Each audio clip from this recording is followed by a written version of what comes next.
In today's episode, I'm talking to Dominique Woolf. Dominique was the winner of Jamie Oliver's The Great Cookbook Challenge. She is an author and has an amazing recipe book. She's a mum of three and also has a product line called The Wolf's Kitchen, which you probably will be able to get all around the country wherever you might be. Today's episode is a conversation about reinvention. And I think we all have those times in our life where we know it's time to reconnect with ourselves and really think about what is next. And then once we've decided, actually doing something about it. Being brave, putting ourselves out there, having a go, experimenting. And Dominique's story is really about doing just that. I hope you enjoyed this episode. There is so much in it. If you did like it, please rate, review, subscribe. Come on over and look in my freebies house as well. There are lots and lots of resources to help you get started. But without further ado, here is the episode, and I'll see you on the other side. Dominique, welcome. Thank you so much for chatting and for being here today. I am delighted to do this in a lovely space rather than like wrangling kids on the school run. So thank you. Thank you so much for being here. Oh, it's so good to finally speak properly. I know, absolutely. So from my calculations, even though they're a bit sketchy, I think we've known each other about 4 years. And because I was pregnant with Luna and I had morning sickness and all of that. But I remember that is when you began kind of moving back into food, and really, I think you were training lots. You had 3 little ones as well. And you were very much in that zone of let's go, let's do this, let's kind of figure it out. So how did that transition begin back into food? Yeah, absolutely. So I had, as you say, I had 3 kids in quick succession. There's only about 16, 17 months in between each sort of one, each set, if you like. And I didn't have a career to fall back on. You know, I'd explored music for many years. That was my dream, to be a singer-songwriter. And at some point it dawned on me it wasn't really ever going to happen. I hit my mid-30s, so then I decided, right, it's time to have kids. But I went into it without a career. So when my littlest was 18 months old, which was about roughly 4 and a bit years ago, I had this crisis, and I think a lot of other mums may have similar sort of like, had my kids, now what do I do with my life? Because I needed a purpose. Yes. Having kids is hard work. It's a really hard job. It's all consuming, and you're kind of piecing it all back together and then sort of going, oh, where am I in this? How do I put myself in? And I definitely had a bit of an identity crisis, didn't know who I was, because everything I did before kids, I didn't do, whether it was going out or music or eating out in restaurants even, I didn't do any of that with kids. So did a lot of self-searching to find what I wanted to do. I looked at non-food options, working in charity, even should I do project management for in finance, all these things. Yeah. And then I realized it was staring me in the face. I had always really been into food. My Thai auntie had made these wonderful sauces. A couple of years before, when I was pregnant with my third, I did have a sort of briefly thought about doing food, and to the point I even went to some events and had a sort of mock-up of a product. When as soon as I realised that having a third child was going to be all consuming, as you say, I put that on the shelf, and it was the wrong product anyway. But I went back to that and thought, hang on a minute, let's not discount this previous idea. And I just sort of thought, yeah, this is it. This is what I want to do. And it was a friend who said to me, oh, maybe you could do a pop-up. And I thought, oh no, I can never do a pop-up. And I thought, well, why don't I get some skills that could, if I wanted to, enable me to do that. I still don't want to do a pop-up, but don't maybe do the pop-up. But I decided I would go to cookery school. So I thought I went to Leeds, which is sort of a gold standard of cookery school, and they do professional courses. Lots of food writers, people that write for magazines and write cookbooks, have gone to Leeds. And I thought, you know what, it's not going to help make my sauces, but in my mind I had this sort of plan that I would have one side which was food writing and one side which was the brand, selling this range of sort of sauces as it was at that time. So yeah, I started that journey, and I think one thing, and I know that we've probably spoken about this, is it's just getting started. It's just doing it. I found the courses, and I literally booked myself on a course to start in January. Sort of that, I think that was end of 2018 to start in January. So again, 4 years ago. And yeah, and I went for it. I did need a bit of a stiff deadline to get my sauces up and running though, because Right. I knew Leeds Cookery School, that was never going to help me with my sauces. And I'd been talking about sauces, going to networking meetings, and then really I had a session with a coach, a one-off thing, and they were sort of talking about priorities, and I realized, right, if I want to start a brand, I have to just do it. Yeah. And I don't know about you, but I am a big fan of, well, in the end, deadlines. I don't really love them, but I They need like me. yeah, I need a deadline to force my hand. So I Yeah. think it was in the summer, I decided, right, Logan starts reception, the other two Yes. are in nursery. I'm going to give myself a deadline of December having my 3 sources in a farmer's market. So Yes. that was a deadline. Great. And that was how I did it. And, I knew it wasn't going to be perfect. It was just about getting that done. And I think that was a really key thing. And I do say to anybody, just start, just move in that direction, Yeah, because you can talk so much about an idea, and totally. actually if you don't, doesn't matter if it's not perfect, you can iterate, you just need to get going, otherwise it will Yeah. never happen.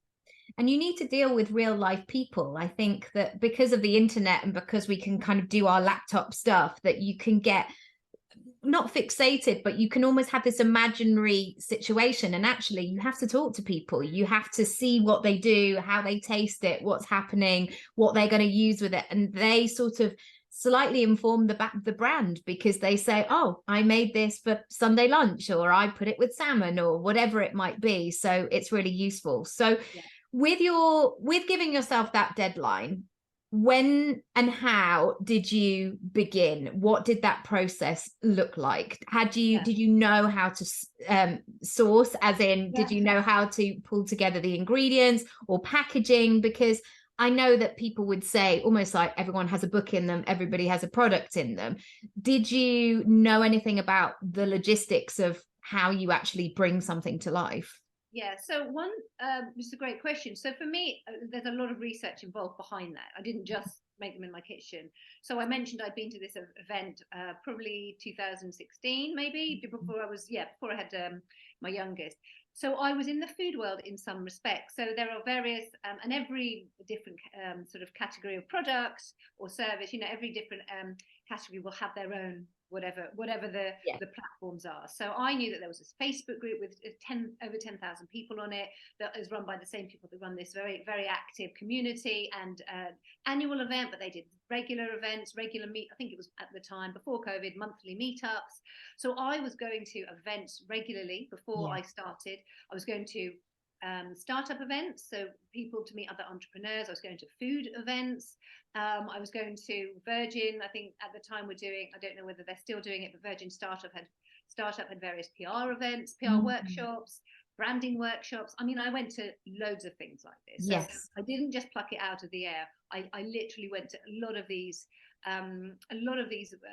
events. And in fact, the last one I went to before COVID was, I think, early in the March 2020. Gosh, and it was doing business with big business, I think it was called. And it was all about how you get your brand, to how you develop it. And at that point, and in a way it seems like yesterday that I remember it clearly, but I had this idea. I think I had just by that point maybe found a manufacturer, but even until that point, I had enough information to know some things that needed to be done. So there's the side of the actual product. When I started, I thought I would actually be making them on my own. And really, I did one session, I pied a kitchen brief, and I thought, no, this isn't going to happen. Yeah. And then you realize that manufacturing doesn't have to mean I've got to place an order for 100,000 bottles. You can get a manufacturer that does 200 in an order. Yes. So then it becomes more realistic. And there are so many trade shows as well that certainly with food. I think I went to Specialty Fine Food. I spoke to a food mentor there. I went up to source stands and asked them how they did it. They probably didn't like me very much, but I just tried to get some information, looked at brands, looked at what people did, and made a note of what was going on. And then there's the whole branding. So there's the whole product side, which really is the most important thing, I think, when you're starting out. So I happened to Google someone I knew who had a hot sauce brand. He put on his manufacturer on his website. Actually, most people is a closely guarded secret, but he actually did do that, and I called them, small manufacturer, and then that was it. Brilliant. I was with them for 3 years until very recently. So it's things like that, and also this particular Facebook group I'm on, you could put searches in, and people recommend manufacturers. So actually, there's a lot you can find for free on your own. And I then think there's a great point you made about practicing and like just going out and starting to say something. I think it's really, really valuable, because I think when we all do something new, especially if we're having that, who am I, what identity, what's going on, we feel like we have to be the fully formed, polished product of it. yeah. And it's just really not the case. I think so many of those groups are really welcoming. You can get it wrong. You can say it's a bit of this and I'm not sure about this, and that's definitely what I want to do, but this bit I've no idea about. From my experience, everybody has greeted you warmly, and that's when you begin to piece the things together. It's not the other way round of having everything fully formed and then talking about it. Definitely. And some of the questions I asked on the group before I, were, where can I buy some chilies? In the end, I was never going to buy 20 or 200 kilos of chilies. You ask these questions. Unless you do your online shop wrong, which is what we've all done, where I'm like, why? How much ginger? Oh my God. Yeah, we've all done it. But so, you've definitely just got to put yourself out there. And now that we're over the COVID sort of restrictions, meeting people, going and creating networking, going to networking groups and meetings, all of that is really, really important. So, just meeting your fellow food founders, your fellow entrepreneurs, all of that is feeds into it, and you can share stories, and then you sort of learn, on the job, if you like. So yes, and it's all just building blocks, like it's the picture starts to suddenly form, and you're like, oh, okay, this is what it is.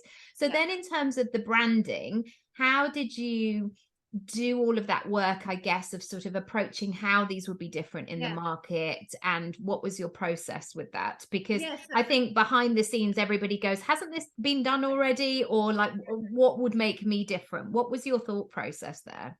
So I'd obviously been to these various events and probably sat in on a number of talks on building a brand and what was needed, and the workshop I went to with Virgin Startup, talking, and I think there's a sort of various hierarchy, what are your values, and you fill in these, you do a little workbook as you're in this little workshop, and you fill in, what are your values? Oh, flavor, this or that or whatever. How are you different? What's your USP? And you fill all of this in. So you create something there. It's not, perfect, but you do brainstorming and a brain dump essentially. And those sorts of workshops help you sort of structure it. You create an avatar. So who's my ideal customer? And you don't really know. It's just plucked out of the air, and it's probably someone like you in reality. Oh, it's someone like me who likes spicy food and who shops at this place. But you start to form a sort of idea. And what they say is you can't market to everybody. Okay? No, not everybody is going to like your products. So you just start off with one small category, and then it can grow from there. Yes. I love the opposite question of that as well, of who is it not for? What is this not? That always really helps with loads of my clients, because sometimes feeling that you have to pinpoint the exact, I've got to have the finished product, actually by eliminate, it's like the guess who thing of like, have they got glasses? No, it's, you can eliminate quite quickly, and then that's when you can really refine as well. Yeah, definitely. And of course things like the good old SWOT analysis, looking at who your competitors are, who you think, who I thought were my competitors is completely rubbish. And I was like, oh, Blue Dragon do sweet chili sauce, great, but they're really not in a competitor in the slightest. So completely different category. But you've got to start somewhere, because you don't really know necessarily. And you research, I think it's the 3 C's, your consumer, your category, and there's one other thing, competition. That's it. Okay, so you look at who else is in your space. What are they doing? What do those brands look like? For me, actually, it's an artisan brand rather than a big mainstream brand. Right. Who are my consumers that go to that show? What does the whole category look like as a whole? Where might my products sit? So there's all these sorts of various questions, and it once you do all of that, it just at least starts edging you forward. And you can pay a lot. I spoke to agencies before I created the brand. I spoke to agencies, and you can be quoted 10 to 70 grand. Okay, now that, to be fair, unless you have got big investment and you're very experienced, it's a waste of money. Complete waste of money at the early stage, because your product, you might realize it's not the product that's right. You might not enjoy doing it. You can't invest all that money to begin with. So there's a lot of sort of different, you start off small. I heard someone say it's the root of minimal investment. So you start off little footsteps. I'll do a batch of 200, then I'll do a batch of 500. I was fortunate that someone I know, who a local mum, she had just moved out the area, but she got in contact when she saw my post on Instagram, and she's a designer, and it turns out she's a really good one. So Great. actually, I worked together with her and her friend who's a copywriter, and then we came up with the brand by doing all this brainstorming. Brilliant. So, you know, Brilliant. I have a And I team. think there's so much power and knowledge and data from a really solid first draft. Like once you've got the first draft version, then it can kind of begin to go out there. So then from your Instagram, you know, going out and talking to people and moving it into shops and finding those right places to home those. When you were going up to people and sort of, and I know so many of my clients and listeners have this, like, do you want to collaborate? And sometimes it's a sense of they're not really sure what they're asking for. They just want to make something happen. Have you got any tips of how to approach those kind of interactions? What really worked, what didn't? And then I guess once you've got a yes or a tell me more, has anything really helped kind of contractually or logistically in terms of making that relationship really thrive? And are you talking about collaborations as in me selling my product into a shop, or Yes, actually? yes, that Yeah. if you do that, yeah. I mean, it turns out it's very much a sales job. So having a food business isn't just about the creative side. And, you know, I did actually start off, I probably got nearly 10 years of sales experience in my early career, which actually came into great use, it turns out. It's not everyone's cup of tea. And that can be the hard thing, because when you start off, you know, you literally, I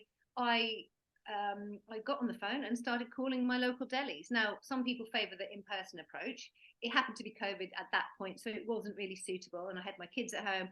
For me, actually, the phone works just well, and email, because a lot of delis, they don't necessarily want to be called. But you know what? I literally just made a list of the local ones, Brilliant. and got on the phone. And you know, people like, I think starting locally is a really important thing, probably in most businesses. I think Yes. maybe not tech, I don't know, but in a lot of businesses, starting with your local community is going to get you some great results. So it's going to build confidence, because I've stocked in a deli. Yeah. They're more likely to stock. And you can go and buy it, a You friend. can buy it, so you can actually get people to that shop, so you can increase that rate of sale by telling your network. Yeah. They're more likely to buy into you. Oh, hi, I'm a local artist, a local mom, a local food producer, whatever it is. People love that story. And you know, so then you can build it from there. So I really think that it's that definitely a personal approach. And I think something is staying local and going deep. I mean, this isn't necessarily how I've done it, but how other foodpreneurs I know who are very keen on this method, and I do see the benefits, is literally you go in 10 shops in Crouch End where we live, because then if someone goes into you, they may not buy your product with the first time they see it. It takes I don't know, they say 7 to 10 times for someone to see a product before they want to invest in it and buy in it. So the more they see it in their local area, the more chance they've got. Nice. Yeah. And that totally makes sense. And it means that you can also service that client a bit more if you are local. I sort of went for a bigger approach. I thought, right, I'm just going to call, you know, if I see a deli in Scotland or a deli somewhere that's relevant, I'll contact them. Great. But perhaps the more targeted strategic approach, you know, I would recommend starting off like that, certainly. So I think you've got to be persistent, because even a deli, it can take me, in the past it's taken me weeks or months to get hold of someone in a deli, because they may not respond to their emails, they prefer a call, or vice versa. And so you do have to be persistent. And then when you get onto bigger sort of listings, that's a different, I'm sort of at that stage where I'm now have got my sights on the bigger sort of the next level of retailer. Now I will report back in a few months and tell you how long that's taken. So I've just sent from my yacht. Yeah, I will. It does take a while. You don't earn a lot. You know, food, it's a big cash investment with food. And that is something, if anyone's doing food or wants to, I think they do have to be aware of that, because you have to outlay all that money. Never mind the X thousand of pounds it may have cost you in the branding, but you have to lay out money to get thousands of units produced. Yes, absolutely. I think there's a really great thing about what you said in terms of building that relationship and showing and almost showing and telling and being the salesperson in that, because people really love storytelling. They want to be able to say, oh, the owner has just dropped off some more, even though, you know, you might be with your trolley and your kids and it might be very stressful for you. But that whole process of it being, for example, you know, my mum and my stepdad, they've got your book, they cook from it all the time. For my stepdad's birthday present, I bought him like your sauce selection because they could make that connection. And I think it's I think it's that power of you as well, and having conversations and stories and things like that. Yeah. So now we fast forward to Jamie Oliver and going, right, okay, what did that process look like? And Yeah. I think also it's one of those things of, you know, like Charlie and the Chocolate Factory, you know, I want the one golden ticket. And like, I've seen this, or the Spice Girls, we saw an advert in the paper. Where were you when the opportunity came up? And also what gave you that sense of like, yeah, go on. Yeah, I'm gonna have a go. Yeah, let's see. Because I think sometimes we all wait for the perfect time in that, or, you know, we don't put ourselves forward.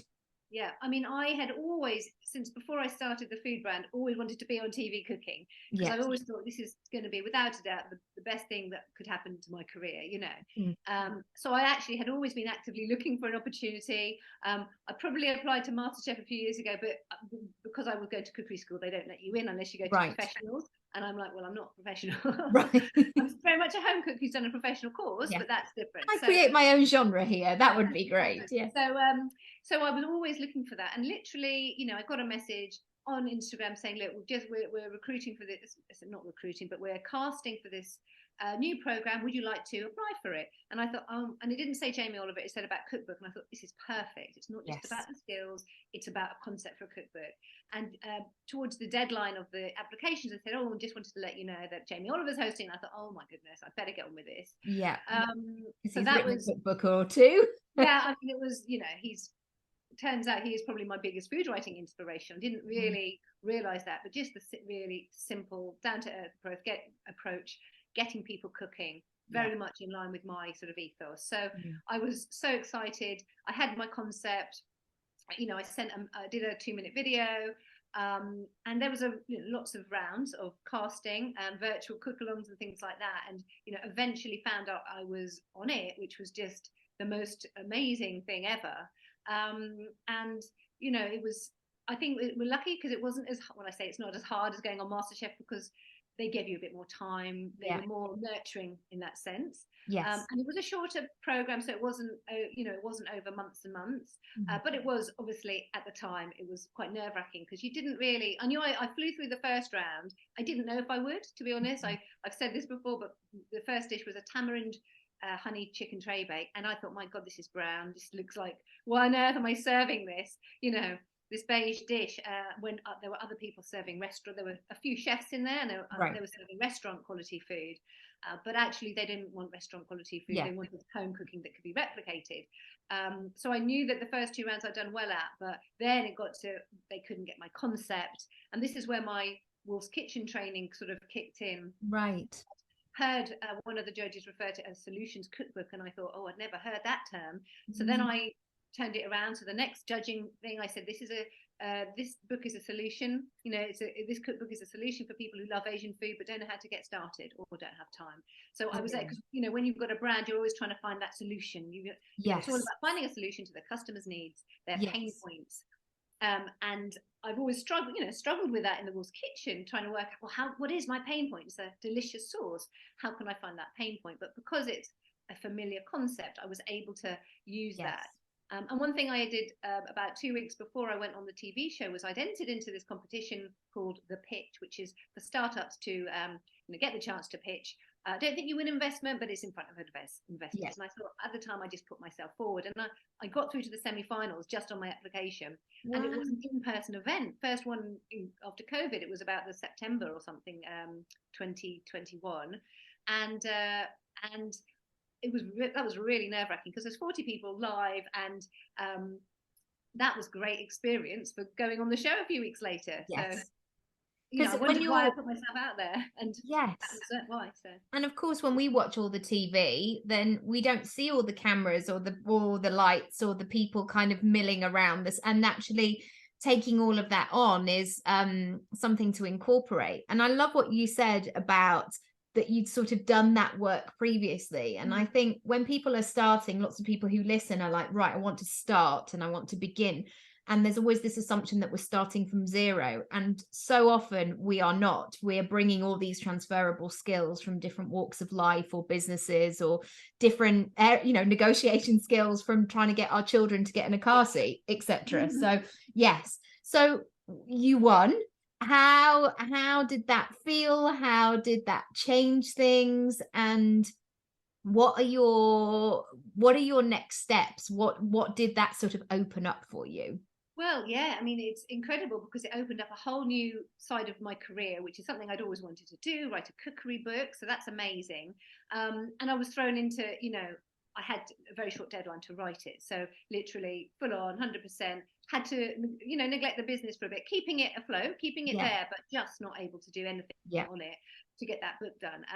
The ultimate aim is that both of those, sort of the side of the food product business kind of not merges in the sense it's a different thing, but they feed off each other. Because I haven't yet capitalized upon it because I've been so busy with the food writing, but now the business, I've been able to work on that for a few months.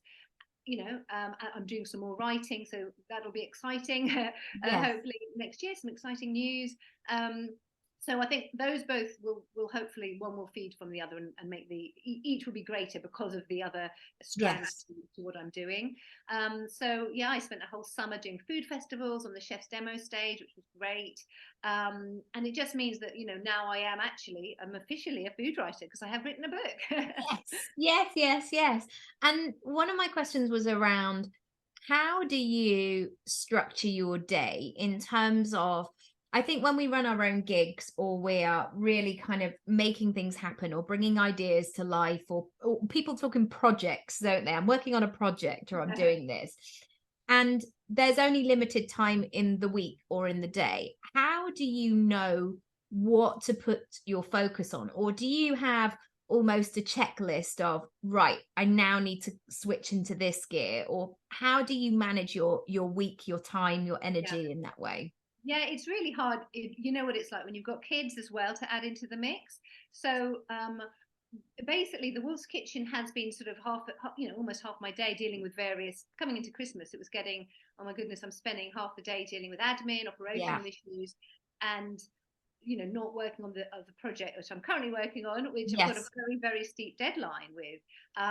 So now I've shifted gears. I have very thankfully managed to find someone who is now dealing with the admin side. So 8 hours a week, it's just enough so that I can, I've been training this person, but that really helps because those hours are crucial. So I'm literally now, I will spend probably an hour or two in the morning still doing Wolf's Kitchen stuff. I mean, it's in, I can't not, but I'm trying to then, I've got to be in the kitchen and I've got a really tight timetable of what I'm cooking because that's what I'm doing at the moment. And I have probably left it a bit late.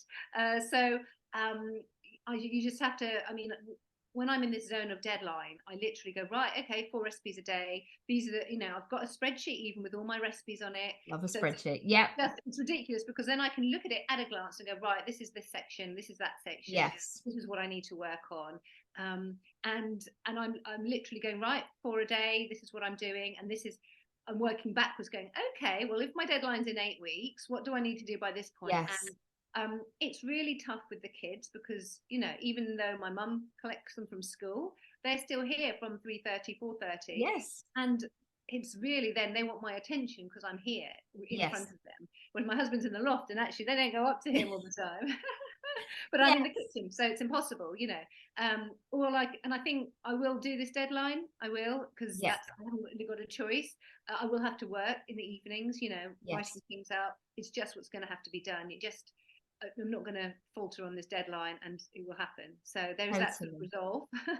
And how do you keep yourself energized and inspired and when you have to do things, like you're in that good frame of mind that is good to go? Because I think this notion that, well, I'm a creative person and it will just come to me. For me, it feels like I have a relationship with it. It's a muscle that I need to build. And if I don't do it for a while, almost the creativity's like, yeah, I thought we thought you'd gone, like, what's happening, like we haven't seen you for a while. And I know that has to be down to me. For example, I almost said to my mum, I've got a really busy day today, I'm going to cancel yoga, and she said, no, go, because those are the fundamental parts of your life that everything else stems from. So what are those things for you? Yeah, I think so. There's a few things. Is that I do love running, actually, but I've injured myself. So in last year I was, every morning I would get up, kids would have breakfast. Yeah, I had organized enough that I could do half an hour HIIT while they did that. So I'm very good. For me, that isn't an issue. Once I know I want to do something, I think the night before you have to plan it. Yes. You have to have your stuff laid out. You have to know that's what you want to do. I'm trying to get back into running after injury, so it's not like I'm in the everyday mode. And this morning I woke up and I had a shower, and I'm like, why have I had a shower? I could have gone for a run, because I was out of that thinking because of being injured. But after this meeting with you, I am actually going to treat myself to half an hour. I've got a lot to do, but I'm just going to do it, because I think that half an hour run will do me good, and I need to do it. So I think you have to plan that kind of thing into your day, because it won't happen. It's very easy to sit here, and as soon as I've sat down at my desk, it doesn't happen. So personally, for me, I prefer to do it before. Although today is an exception. The other thing is that with this deadline, I had a bit of a low phase actually before Christmas. And I think you can't always be on an up phase. And there was a lack of I literally had no mojo. I was feeling quite despondent about everything, despite having had a great year. But the very fact I have this deadline means I literally have to throw myself into it. There is no time to think. I am just doing it. I'm not thinking, I am doing. And that then pulls you out of that state, because there's no option. I have to do this. I can't sit around going on about how terrible I feel, which I was doing before Christmas. Yes. I don't have the luxury of time. I just have to do it. And I think and that assumption, you sit on your front desk and then motivation be like, oh, great, I'm going to come along now and scoop you up. You have to meet it halfway every single time. And just do it. When you've got action is really, really key, I think, with all of this we've been talking about, from starting to continuing with that deadline, just doing it. Get in the kitchen, just for me, cooking, I have to do it. So there's no option. There isn't an option, really. No. And holding yourself accountable to those standards for yourself, because I sometimes have to have those strong words with myself of, I'm very good at doing the vision boards and the goal list and things like that. And then I'll have a moment, I'm like, but none of that is moving forward. Why isn't that? And sometimes I have to unpick it and like, it's because you're scared, Nikki. That's why you're not doing it. It's because it makes you feel vulnerable, and you're like, oh, okay, that's what it is then. So it always feels like I'm turning up the brightness and going, okay, it's like having a grumpy child. Okay, you just need a snack. Right, fine, let's do that. So in terms of people finding out more, and if they want to buy the sources, if they want to buy the book, where is the best place to go? So I'm obviously on Instagram, which is Dominique Woolf. The Wolf's Kitchen is The Wolf's Kitchen on Instagram, and that's 2 O's. I have the Wolf's Kitchen website. The products are on Amazon in the UK, certainly. They're in about 125 co-op stores, and the product listing is on my website as well. So Instagram and website is basically where you'll find more information. And the book is available in all good bookshops and also online. So good. So good. Well, I'm delighted, and I just can't wait to see what you do next, because I know there's all kinds of things bubbling. So how exciting. And what a brilliant thing to do in the sort of the 40 plus years of going, okay, great, let's do this now. Let's take life on this turn. I think it's brilliant. Oh, thank you so much. I like to think that, let's not be restricted or limited by age, and it's easy to feel like that, but actually let's just do it. It isn't, you're never going to be, I love this, you're never going to be as today's the youngest and the oldest you'll ever be. I know, that blows my mind. The youngest you'll ever be. Totally. And I always think, those moments where you had to do everything by 19. Actually, I was a bit chaotic at 19, and you wouldn't have been able to do all of the things anyway. So with hindsight and wisdom and all of those great things, it's a brilliant time. So thank you. Thank you so much. All right. Bye.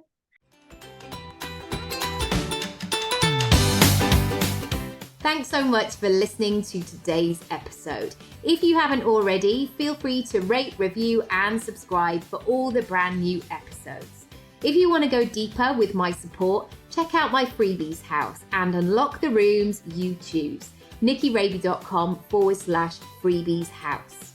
I also have workshops, programs, and one-on-one bespoke offerings. For prices, availability, or just to have a chat with me, go to NikkiRaby.com. Thank you, as always, for spending some time with me and my guests, and I'll see you next time.